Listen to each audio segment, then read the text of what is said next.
ಈಗ ವೀರರಾಣಿ ಕೆಳದಿ ಚೆನ್ನಮ್ಮ ಈ ಪಾಠದ ಪ್ರಶ್ನೋತ್ತರಗಳು, ಭಾಷಾಭ್ಯಾಸ ಎಲ್ಲವನ್ನು ನೋಡೋಣ. ನೋಡಿ, ಅಭ್ಯಾಸದಲ್ಲಿ ಪದಗಳ ಅರ್ಥ ನಿಮ್ಮ ಪುಸ್ತಕದಲ್ಲೇ ಕೊಟ್ಟಿದೆ, ಅದನ್ನು ನೀವು ಗಮನಿಸಬಹುದು. ಈಗ ನೇರವಾಗಿ ಪ್ರಶ್ನೋತ್ತರಗಳಿಗೆ ಹೋಗೋಣ.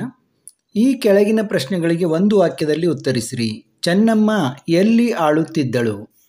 ಚೆನ್ನಮ್ಮ ಕೆಳದಿಯಲ್ಲಿ ಆಳುತ್ತಿದ್ದಳು. ಜಂಗಮ ವೇಷಧಾರಿ ಯಾರು? ಜಂಗಮ ವೇಷಧಾರಿ ಛತ್ರಪತಿ ಶಿವಾಜಿಯ ಮಗ ರಾಜಾರಾಮ. ಯಾರು? ಛತ್ರಪತಿ ಶಿವಾಜಿಯ ಮಗ ರಾಜಾರಾಮ. ಇಲ್ಲಿ ಅದೇ ಪ್ರಶ್ನೆಯನ್ನು ಈ ರೀತಿ ಕೇಳಿದೆ. ರಾಜಾರಾಮನು ಯಾರ ಮಗ? ರಾಜಾರಾಮನು ಛತ್ರಪತಿ ಶಿವಾಜಿಯ ಮಗ. ಶಂಭಾಜಿಯನ್ನು ಸೆರೆ ಹಿಡಿದು ಕೊಲ್ಲಿಸಿದವರು ಯಾರು? ಕೊಲ್ಲಿಸಿದವನಾರು? ಶಂಭಾಜಿಯನ್ನು ಸೆರೆ ಹಿಡಿದು ಕೊಲ್ಲಿಸಿದವರು ಮೊಘಲದ ಸುಲ್ತಾನ ಔರಂಗಜೇಬ್. ಮೊಘಲರ ಅಂತ ಬರಿಬೋದು. ಮೊಘಲರ ಸುಲ್ತಾನ ಔರಂಗಜೇಬ್. ರಾಜಾರಾಮನಿಗೆ ಯಾರು ರಕ್ಷಣೆ ನೀಡಲಿಲ್ಲ? ಇಲ್ಲಿ ಹೋಗಿದೆ ನೋಡಿ ಒತ್ತು. ರಾಜಾರಾಮನಿಗೆ ಯಾರು ರಕ್ಷಣೆ ನೀಡಲಿಲ್ಲ? ಏಕೆ? ಔರಂಗಜೇಬನಿಗೆ ಹೆದರಿ ರಾಜಾರಾಮನಿಗೆ ಯಾರೂ ರಕ್ಷಣೆ ನೀಡಲಿಲ್ಲ. ಅಂದರೆ ಔರಂಗಜೇಬನಿಗೆ ಹೆದರಿ ರಾಜಾರಾಮನಿಗೆ ಯಾರೂ ರಕ್ಷಣೆ ನೀಡಲಿಲ್ಲ ಅಂತ. ಔರಂಗಜೇಬ್ ಏಕೆ ಕೋಪಗೊಂಡನು? ರಾಜಾರಾಮನಿಗೆ ಆಶ್ರಯ ನೀಡಿದ್ದರಿಂದ ಔರಂಗಜೇಬ್ ಕೋಪಗೊಂಡನು. ರಾಜಾರಾಮನಿಗೆ ಆಶ್ರಯ ನೀಡಿದ್ದರಿಂದ ಆತ ಕೋಪಗೊಂಡ. ಸಿದ್ದಪ್ಪ ಶೆಟ್ಟರು ಸಭೆಯ ತೀರ್ಮಾನ ಏನೆಂದು ಹೇಳಿದರು? ಸಿದ್ದಪ್ಪ ಶೆಟ್ಟರು ಸಭೆಯ ತೀರ್ಮಾನವನ್ನು ಈ ರೀತಿ ಕೊಟ್ಟರು. ಶರಣು ಬಂದವರಿಗೆ ಆಶ್ರಯ ನೀಡುವುದು ನಮ್ಮ ಧರ್ಮ. ದುಷ್ಟರಿಗೆ ಒತ್ತಾಗಬೇಕಿದು. ದುಷ್ಟರಿಗೆ ಹೆದರಿ ಹಿಂದೆ ಸರಿಯುವುದಕ್ಕಿಂತ ಮುಂದುವರಿದು ಹೋರಾಡುವುದೇ ಲೇಸು. ಸೇನಾಧಿಪತಿ ಬಂದು ಹೇಳಿದ್ದೇನು? ಇದು ನೋಡಿ ಸೇ ಆಗಬೇಕು. ಮೊಘಲರ ಸೇನೆ ಓಡಿ ಹೋಯಿತು. ಯುದ್ಧದಲ್ಲಿ ಒತ್ತು ಬರಬೇಕಿಲ್ಲ. ಯುದ್ಧದಲ್ಲಿ ನಾವು ಗೆದ್ದೆವು. ಮಹಾರಾಣಿಯವರಿಗೆ ಜಯವಾಗಲಿ ಎಂಬುದಾಗಿ ಸೇನಾಧಿಪತಿ ಬಂದು ಹೇಳಿದನು. ನೋಡಿ, ಕೆಳಗಿನ ಪ್ರಶ್ನೆಗಳಿಗೆ 2-3 ವಾಕ್ಯಗಳಲ್ಲಿ ಉತ್ತರಿಸಿರಿ. ರಾಜಾರಾಮನು ರಾಣಿ ಚೆನ್ನಮ್ಮನಿಗೆ ಸಭೆಯಲ್ಲಿ ಏನೆಂದು ಕೇಳಿಕೊಂಡನು? ರಾಜಾರಾಮನು ರಾಣಿ ಚೆನ್ನಮ್ಮನಿಗೆ ಸಭೆಯಲ್ಲಿ ಔರಂಗಜೇಬನು ತನ್ನ ಸೋದರ ಮಾವ ಸಂಭಾಜಿಯನ್ನು ಕೊಂದು ತನ್ನನ್ನು ಕೊಲ್ಲಲು ಪ್ರಯತ್ನಿಸುತ್ತಿರುವುದಾಗಿ, ಆತನಿಗೆ ಹೆದರಿ ತನಗೆ ಯಾರೂ ಆಶ್ರಯ ನೀಡುತ್ತಿಲ್ಲವೆಂತಲೂ, ಆದ್ದರಿಂದ ತಾನು ನಿಮ್ಮ ಆಶ್ರಯ ಬೇಡಿ ಬಂದಿರುವುದಾಗಿ ತಿಳಿಸಿದನು. ಬೇಹುಗಾರನು ಬಂದು ರಾಣಿಯವರಿಗೆ ಹೇಳಿದ್ದೇನು? ಬೇಹುಗಾರನು ಬಂದು ರಾಣಿಯವರಿಗೆ ತಾವು ರಾಜಾರಾಮನಿಗೆ ಆಶ್ರಯ ಕೊಟ್ಟಿದ್ದನ್ನು ಕೇಳಿ ಔರಂಗಜೇಬನು ಬಹಳ ಕೋಪಗೊಂಡಿದ್ದಾನೆ. ರಾಜ್ಯವನ್ನು ಮುತ್ತಲು ಸೇನೆ ಕಳುಹಿಸಿದ್ದಾನೆ. ರಾಜಾರಾಮನನ್ನು ಔರಂಗಜೇಬನಿಗೆ ಒಪ್ಪಿಸಬೇಕಂತೆ, ಇಲ್ಲವೇ ಯುದ್ಧಕ್ಕೆ ಸಿದ್ಧರಾಗಬೇಕಂತೆ ಎಂಬುದಾಗಿ ಹೇಳಿದರು. ನೋಡಿ, ಇಲ್ಲಿ ಎಲ್ಲ ಮಹಾಪ್ರಾಣ ಆಗಬೇಕು. ಮೊಘಲರ ಸೇನೆ ಕಾಡಿನಲ್ಲಿ ಭಯಭೀತರಾಗಲು ಕಾರಣ ಹೇಳಿರಿ. ಸೇನೆ ಕಾಡಿನಲ್ಲಿ ಭಯಭೀತರಾಗಲು ಕಾರಣ ಹೇಳಿರಿ. ಕೆಳದಿಯ ಮಾವುತರು ತಮ್ಮ ಪಳಗಿದ ಆನೆಗಳ ಸಹಾಯದಿಂದ 100 ಕಾಡಾನೆಗಳನ್ನು ಮೊಘಲರ ಬಿಡಾರಗಳತ್ತ ನುಗ್ಗಿಸಿದರು. ಇದರಿಂದ ಔರಂಗಜೇಬನ ಸೈನಿಕರು ಮತ್ತಷ್ಟು ಭಯಭೀತರಾದರು. ಈ ಕೆಳಗಿನ ಮಾತುಗಳನ್ನು ಯಾರು ಯಾರಿಗೆ ಹೇಳಿದರು ತಿಳಿಸಿರಿ. ನಾವು ಜಂಗಮರಲ್ಲ ತಾಯಿ. ಈ ಮಾತನ್ನು ರಾಜಾರಾಮನು ಕೆಳದಿಯ ರಾಣಿ ಚೆನ್ನಮ್ಮರಿಗೆ ಹೇಳಿದನು. ಆತನ ವೈರತ್ವ ಕಟ್ಟಿಕೊಳ್ಳುವುದು ಯಾರಿಗೂ ಸುಲಭದ ಮಾತಲ್ಲ. ಈ ಮಾತನ್ನು ರಾಜಾರಾಮನು ರಾಣಿ ಚೆನ್ನಮ್ಮನಿಗೆ ಹೇಳಿದನು. ಶರಣು ಬಂದವರಿಗೆ ಆಶ್ರಯ ನೀಡುವುದು ನಮ್ಮ ಧರ್ಮ.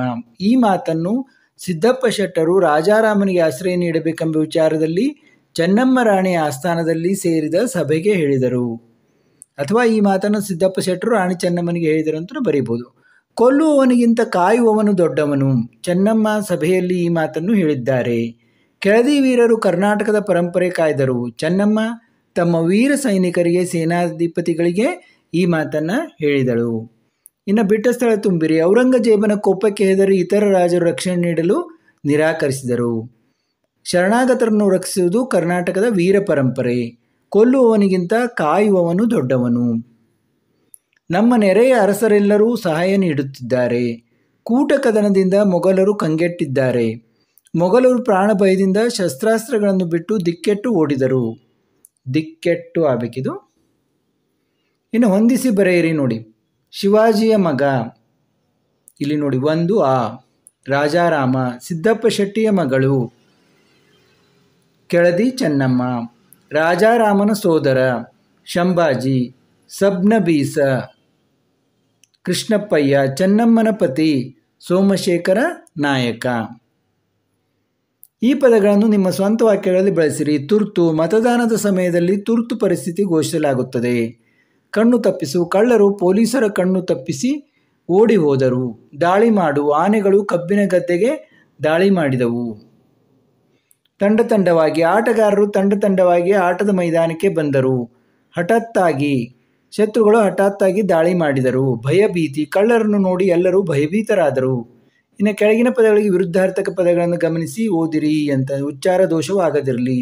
ದುಷ್ಟ, ಶಿಷ್ಟ, ಸತ್ಯ, ಅಸತ್ಯ, ಕೃತಜ್ಞ, ಕೃತಜ್ಞ, ಆಶ್ರಯ, ನಿರಾಶ್ರಯ, ಕೊಲ್ಲು, ಕಾಯು, ಜಯ, ಅಪಜಯ, ಧರ್ಮ, ಅಧರ್ಮ.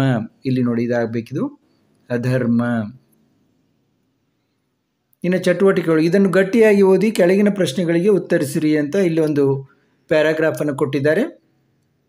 ಈ ಪ್ಯಾರಾಗ್ರಾಫನ್ನು ನೀವು ಪ್ಯಾರಾವನ್ನು ಓದಿ ಕೆಳಗಿನ ಪ್ರಶ್ನೆಗಳಿಗೆ ಉತ್ತರಿಸಬೇಕು.